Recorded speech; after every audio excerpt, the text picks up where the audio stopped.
Good evening, everyone. I want to start with a question. When was the last time you truly disappeared? Not physically, not by booking a flight to some remote island, but emotionally, mentally. When was the last time you stepped back from the noise, the expectations, the need to be everything for everyone? We live in a world that glorifies presence. We are told to show up, speak up, be seen, be heard. We equate visibility with success, and we wear our exhaustion like a badge of honor, as if the more depleted we are, the more valuable we become. But what if I told you the opposite is true? What if disappearing, stepping back, retreating, being still isn't a sign of weakness, but a radical act of strength? Somewhere along the way, we started believing that if we are not seen, we are not needed. If we are not responding, we are irrelevant. If we are not in the room, we have lost our place at the table. But let me tell you something. Silence doesn't erase you. Stillness doesn't diminish you. Disappearing doesn't make you any less worthy. It is in the disappearing that we find ourselves again.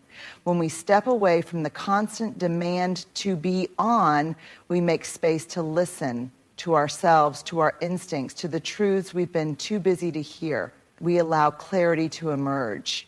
We remember what matters. Disappearing isn't about running away, it's about recalibrating. It's about choosing when and how we engage with the world. It's about realizing that we don't have to respond to every call, answer every email, post every thought, or explain every decision. And maybe the hardest part is trusting that when we step back, the world will keep spinning. We are terrified of being forgotten. We think if we disappear, people will move on. Maybe they will. But the ones who truly see you, who value you for who you are, not just for what you provide, they will still be there. And when you return, you won't be the same. You'll be stronger, clearer, more whole. So if you are feeling stretched too thin, if you are exhausted by the need to perform, if you are craving something deeper than applause, then maybe, just maybe, it's time to disappear. Not forever, not out of fear, but so that when you come back, you return as the person you were always meant to be. Let's talk about stillness. Not the kind where you simply stop moving, but the kind that forces you to truly be with yourself. The kind of stillness that makes you uncomfortable at first, because for the first time in a long time, there's no distraction, no noise, no applause, no validation, just you. We live in a culture that rewards movement. We praise productivity, celebrate hustle, and glorify the ability to do 1,000 things at once. We tell ourselves that if we just keep going, if we just keep pushing, we'll eventually arrive somewhere that makes all the exhaustion worth it. But let me ask you this. Have you ever stopped to wonder where there actually is?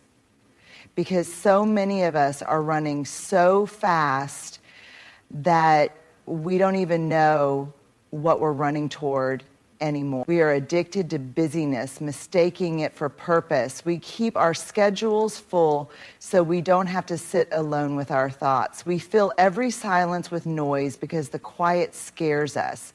And we believe that if we just keep showing up, keep saying yes, keep proving our worth, we'll feel fulfilled. But what if fulfillment isn't in the doing? What if the thing we are looking for, the thing we are chasing, can only be found when we stop moving long enough to actually see it? Stillness is not laziness. It's not complacency. It's not a lack of ambition. In fact, it is one of the hardest and bravest things you will ever do, because stillness forces you to confront what you've been running from. It holds up a mirror and asks you, who are you when no one is watching? Who are you when you're not performing, achieving, or impressing? Stillness requires trust. The trust that even when you pause, your value remains. That even when you are quiet, your voice still matters. That even when you step back, the world will not forget you. It is in stillness that we heal. It is in stillness that we process. It is in stillness that we realize how much of what we have been carrying was never ours to hold in the first place. So if you are tired, not just tired, but soul weary, bone deep exhausted, maybe it's not because you need to do more. Maybe it's because you need to do less. Maybe it's because you need to stop. Maybe it's because you need to disappear, not forever, not out of fear, but long enough to hear yourself again. Because in a world that demands constant movement, sometimes the most radical thing you can do is be still. It didn't happen all at once. It was slow, subtle, so gradual that we didn't even notice it was happening. A small compromise here, a little silence there, a choice to fit in rather than stand out, a decision to meet expectations rather than honor our own needs. We became who we were supposed to be. And at first it felt good, maybe even right. After all, we were praised for it. We were rewarded for being agreeable, for being adaptable, for making others comfortable. We learned how to shape shift, how to mold ourselves to fit the roles assigned to us. But over time, something happened. We started to feel disconnected from our own thoughts, from our own desires, from the version of ourselves that once felt whole. We began to feel like we were living someone else's life, playing a character in a story we never wrote. And then, one day, we wake up and realize, I don't even recognize myself anymore. This is what happens when we live for the approval of others. When we define ourselves by our productivity, our achievements, our ability to please, we give away pieces of ourselves, little by little, until there's nothing left to hold on to. But here's the thing about losing yourself. You can always find your way back. Reclaiming ourselves is not about going back to who we were before the world told us who to be. It's about remembering that deep down, beneath all the expectations, the conditioning, the obligations, and the masks we've worn, we are still there. It starts with unlearning, with questioning everything we thought we had to be, with sitting in the discomfort of realizing that some of the dreams we've been chasing aren't even ours, with accepting that the version of ourselves we've been presenting to the world might not be the one we truly want to be. And yes, it will feel uncomfortable, because reclaiming yourself means disappointing people. It means saying no when you've been saying yes for too long. It means walking away from relationships that only love the version of you that serves them. It means sitting in the loneliness of not knowing who you are anymore before slowly, gently rediscovering the person you were always meant to be. Reclaiming yourself isn't a one-time decision, it's a process. A daily practice of choosing yourself, of listening to your own voice, of trusting that who you are, without the masks, without the validation, without the constant proving, is enough. So if you're feeling lost, if you're looking in the mirror and wondering where you went, I want you to know this: you are still there. Beneath the expectations, beneath the exhaustion, beneath the roles you've been playing, and it's time to come back home to yourself. There's a quiet fear that lingers in all of us, a fear we don't often say out loud, but one that shapes so many of our choices. What if I disappear and no one notices? What if I step back and the world moves on without me? What if the people I love stop thinking about me? What if my absence isn't felt? What if I become irrelevant?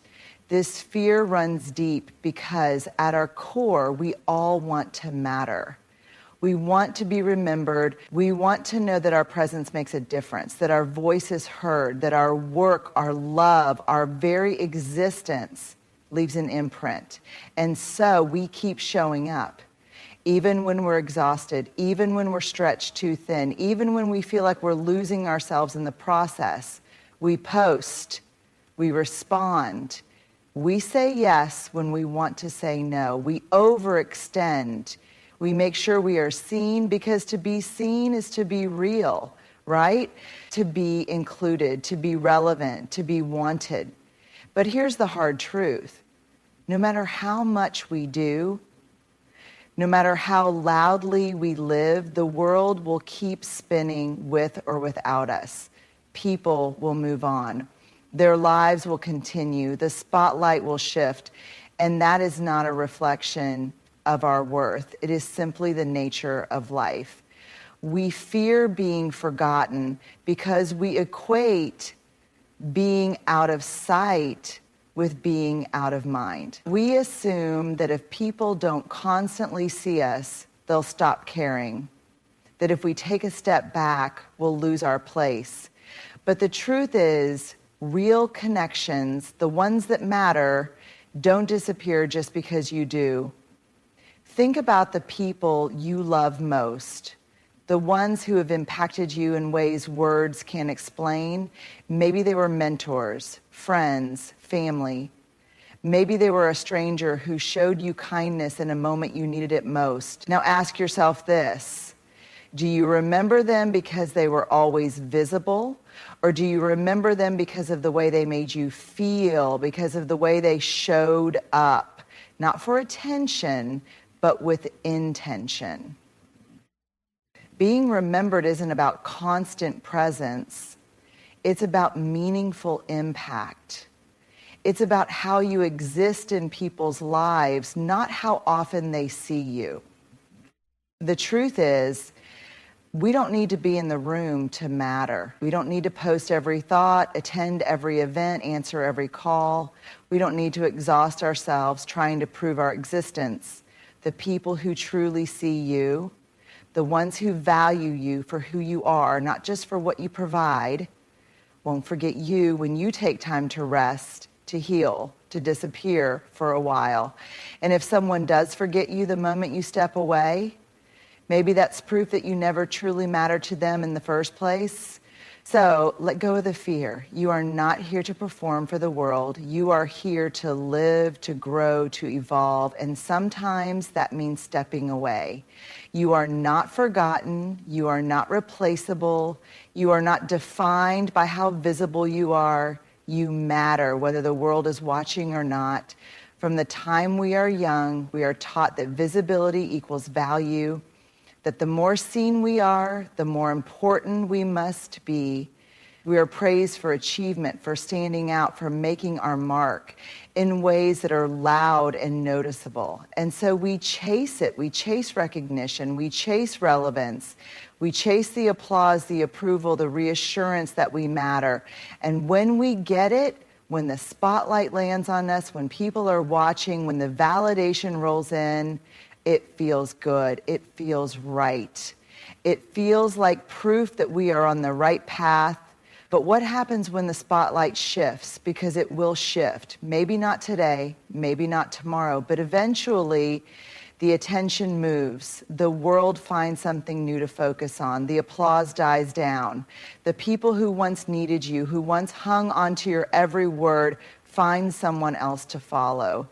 And if you've built your sense of worth around being seen, around being heard, around being needed, that shift can feel devastating. We hold on so tightly to the spotlight because we think it defines us. We think that stepping back means fading away, that if we're not the one being watched, we'll become invisible, forgotten, unimportant. But here's the truth. The spotlight is not the source of your worth. Your value does not come from how many people see you. It does not come from how much attention you get. It does not come from how loudly the world praises you. And letting go of the spotlight, that's not a loss, it's a gift. Because the spotlight is exhausting. It demands that you always be on. It leaves little room for mistakes, for growth, for quiet transformation. It makes you feel like you have to keep proving yourself over and over again just to stay relevant. But life, real life, is not lived under a spotlight. It's lived in the quiet moments, in the deep conversations, In the times when no one is watching, but you are still showing up with love, with kindness, with authenticity. Letting go of the spotlight means releasing the need to perform. It means giving yourself permission to exist outside of constant validation. It means knowing that even in the background, even in the stillness, even when the world is not watching, you still matter. So if you feel the pressure to always be seen, to always be relevant, to always be achieving, ask yourself, who am I without the spotlight? Because that person, the one who exists beyond the recognition, beyond the applause, beyond the expectations, that's the person who is real. That's the person who is free. We live in a world that demands constant access. We are expected to share everything, the details of our day, our thoughts, our struggles, our triumphs. We are encouraged to be transparent, to be open, to be available at all times. Social media has convinced us that if we are not updating, posting, sharing, and explaining, we are falling behind. But in this endless pursuit of visibility, we have forgotten something powerful, the gift of mystery. Mystery is not about secrecy, it's not about hiding, it's not about being closed off or unwilling to connect. It's about knowing that not everything needs to be shared. Some of the most beautiful things in life thrive in the unseen, in the quiet, in the unspoken. The deepest connections don't always need constant conversation. The most powerful presence doesn't always need explanation. The most interesting people are not the ones who tell you everything. They are the ones who leave space for curiosity, for discovery, for depth. But we fear mystery, don't we? We fear being misunderstood. We fear people making assumptions about us. We fear that if we don't constantly remind the world of who we are, they will forget us. And so we over-explain, we justify, we give away too much of ourselves in an attempt to control how we are perceived. We live in a constant state of performance, trying to prove that we are good, that we are worthy, that we are valuable. But here's the truth. You do not have to be fully known to be fully valued. There is power in leaving things unsaid. There is strength in being selective with your energy, your presence, your words.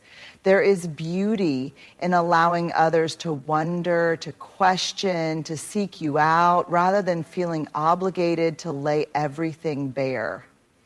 Think about the people who captivate you the most. Are they the ones who give everything away at once? Or are they the ones who hold something back, who carry a quiet confidence, who make you lean in because you want to know more? There is something magnetic about a person who doesn't need to be constantly seen to feel secure. Someone who doesn't feel the need to overshare or prove themselves. Someone who understands that their worth isn't in their visibility, but in their presence, however and whenever they choose to show up. Mystery is a form of self-respect. It is a way of protecting your peace. It is a declaration that your life, your thoughts, your experiences are sacred and they do not have to be consumed by everyone all the time. So the next time you feel pressure to explain yourself, to prove yourself, to be more available than you truly want to be, pause. Ask yourself, what do I gain by holding this close? What do I lose by giving it all away? Because sometimes the most powerful thing you can do is let them wonder. Disappearing isn't the end of the story. It's the beginning of a transformation. When we step away, when we take the time to be still, to reclaim ourselves, to embrace mystery, we aren't just withdrawing. We are preparing. We are recalibrating. We are learning how to return, not out of obligation or fear of being forgotten, but with intention. But here's the thing. The world doesn't teach us how to return. We know how to grind. We know how to push ourselves to the brink. We know how to stay visible, stay relevant, stay exhausted, trying to prove we matter. But what happens when we've stepped back? When we've disappeared for a while, to rest, to heal, to unlearn? How do we return in a way that honors what we've discovered in the quiet? The difference between emerging and resurfacing. There's a difference between simply resurfacing and emerging with purpose. Resurfacing is what we do when we're afraid of being left behind. It's when we jump back into the world the moment we feel forgotten, when we re-engage in the same cycles, the same busyness, the same need for validation, because that's what feels familiar. But emerging, that's different. Emerging means we don't just return to the noise. We return on our own terms. We come back with clarity, with direction, with a deeper understanding of who we are and what truly matters to us. We no longer say yes to everything just to stay relevant. We no longer fill our schedules just to feel important. We no longer chase approval because we've learned that our worth isn't found in the applause. It's found in the quiet confidence of knowing ourselves. The strength to be selective, emerging with purpose,